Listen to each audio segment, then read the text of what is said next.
Bad news just broke, and just this morning, nothing less than 15 women have been stampeded to their death just because of rice.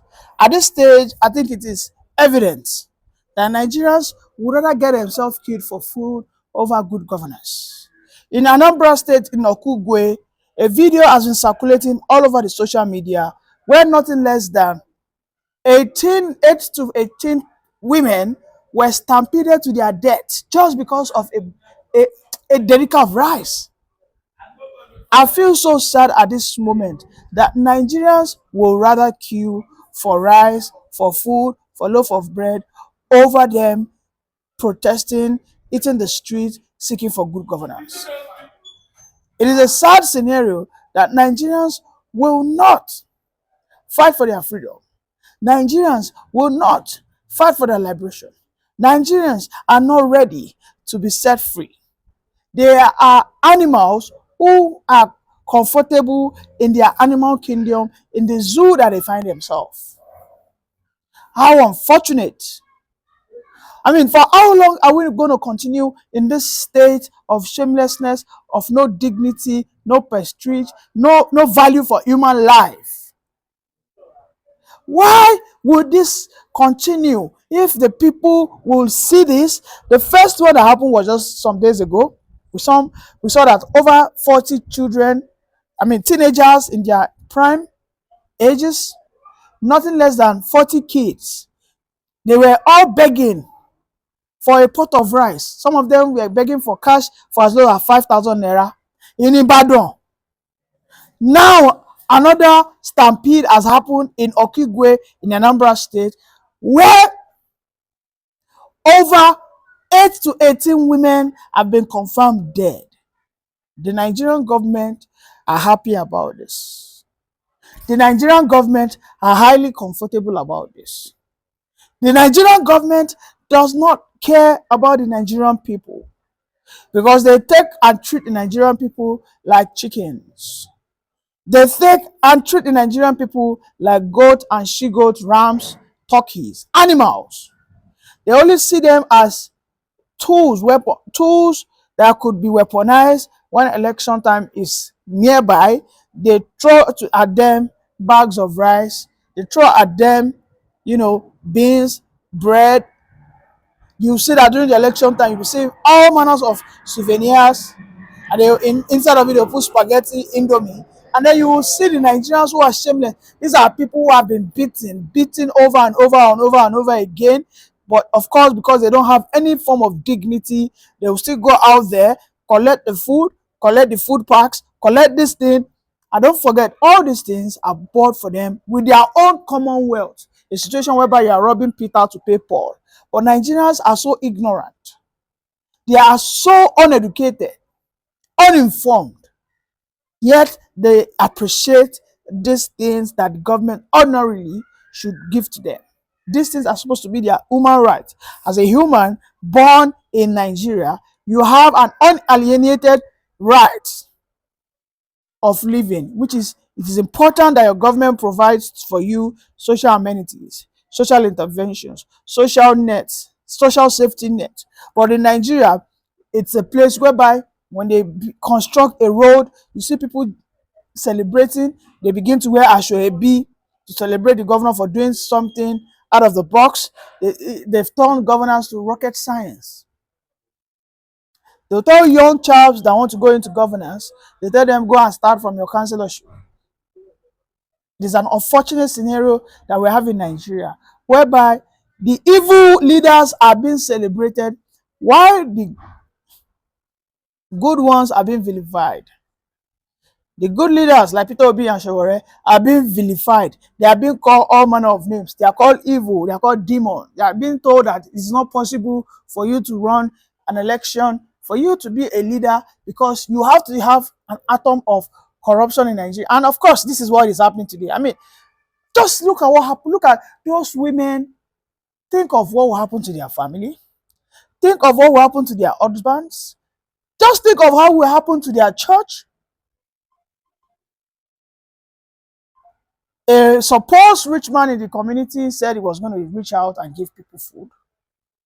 Maybe he intended to give just 200 people, and over 1,000 showcased. And then they got into stampede, and nothing less than 8 to 18 women have been unalive. Today, they are all gone. All gone. These same people, if we ask them as youth, let us go and protest for good governance, they will tell you they don't want to go out there and protest, that they don't want to get killed. They will tell you it is wrong, it is against their religion, it is anti-Christian, it is anti-Muslim to protest against your leader. They will tell you, they'll start bringing all manners of excuses, religious sentiment. They just give all form of excuse that this is not supposed to be so, this is not supposed to be like this, that in Islam, you don't challenge your leaders, you follow them, and even if they are wrong, you wait for God to take action. They tell you in Christianity, you are not supposed to, because these people are working in the spirit, you are not supposed to touch the anointed. I mean, these are the shameless lot. These are the shameless leaders. And of course, the senseless followers. I'm so bittered. I am so angry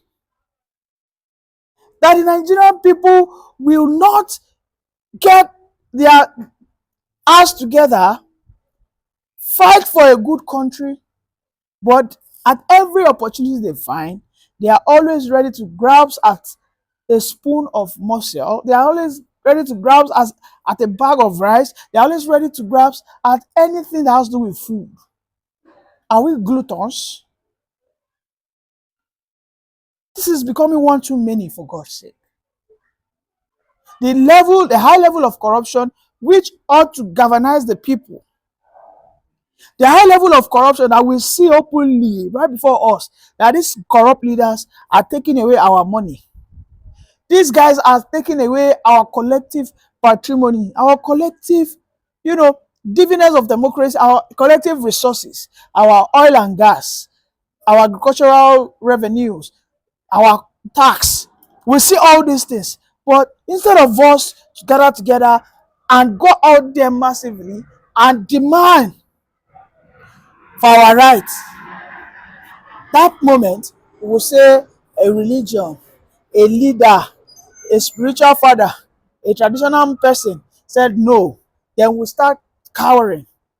We relent. We would rather pray to an imaginary God. And at the end of the day, we keep getting that knock on our head. We keep getting pushed down. We keep getting stampeded. Our human dignity, our very human value and purpose gets diminished. The politicians see us for who we are. They just tell us that whenever they cry, just give them a bag of rice, they'll be fine. In fact, when you give them a bag of rice, the population will even reduce. So we have less people troubling us. It is so sad. It is a sad scenario to see.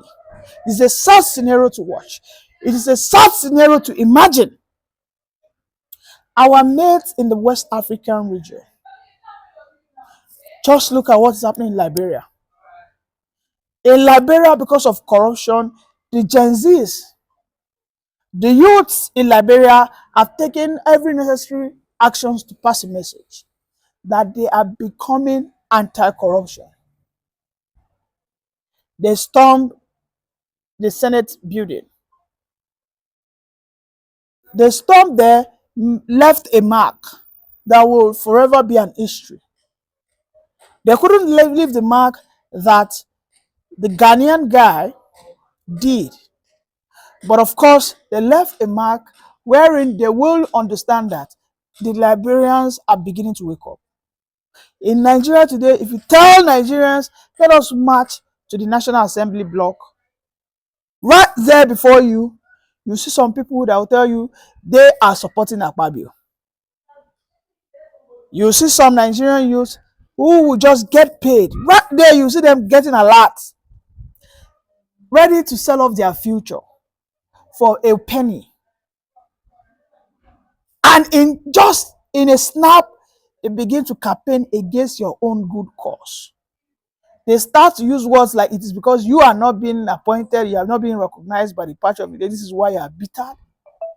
They start calling you all manner of names. They start tagging you an enemy of the state. They start tagging you a terrorist. They start tagging you a non-personal gratter that you're not supposed to be amongst the people that you belong to the jail. The police just recently said that anybody that rain curses on the Nigerian leaders will be jailed. You can imagine. I mean, are we still in a democracy?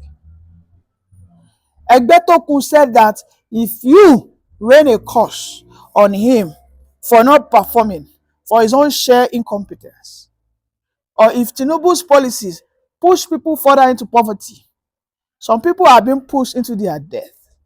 Now, those people on their path, on their way into their death, begin to react by cursing their leaders, by swearing their leaders.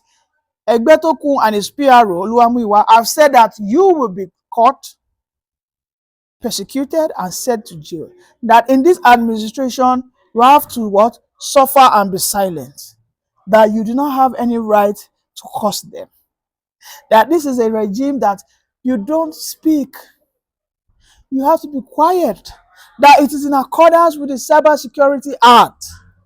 That when you see that your leader is stealing your commonwealth, is stealing it and filtering it away, they steal and they go. They siphon am.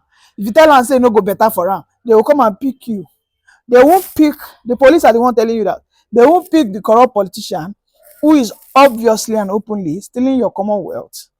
Because you are now speaking up and cursing them and telling them that it will not be well with them, they will come and pick you up and jail you. You have to either pay nothing less than 6 million to 10 million, or you spend 3 years. And then we call ourselves the African giant, Mahfoud. We call ourselves the most populous black nation in the world.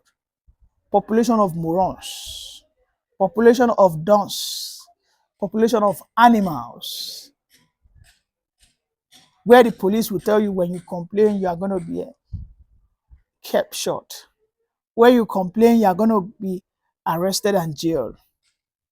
It is more or less like we are back in the colonial era, where the slaves do not query their leaders, where the slaves do not have the right to complain that they are not well served, where the slaves do not have the right, do not have what we call human dignity. It is a show of what we have today, that we are back in the colonial era. Tinubu has taken us nothing less than 150 years backwards with his new tyrannical system of governance. Everybody, one way or the other, when they hear rise, they jump at it. And while they jump at it, they don't care if they lose their life. I mean, in the last 1 month to 2 months, nothing less than 100 persons have been unalived because of rice. Just some days ago, when Pasuma was celebrating his birthday, you have to see how people were just hitting themselves. These guys were hitting themselves. Unashamedly, they were just chasing after a 3 kg of bag of rice. Nigeria is finished. The only thing that will save Nigeria are the people. But it's unfortunate that the Nigerian people would rather chase after a bag of rice, on that part get themselves killed, rather than chase and protest for good governance. Bye for now.